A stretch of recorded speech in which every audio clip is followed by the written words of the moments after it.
সালমান আল ফারিসি রাদিয়াল্লাহু আনহু উনি আরব মানুষ ছিলেন না, নন আরব ছিলেন, পার্সিয়ান, ফার্সিতে কথা বলতেন, মানে ইরান থেকে এসেছিলেন।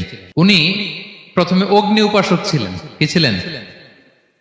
অর্থাৎ ওই যে জরাথুষ্ট যারা আগুন দেখলে এরা পূজা করে, আগুনের পূজা যারা করে, জরাস্ট্রানিয়ান, এই ধর্মে বিশ্বাসী ছিলেন।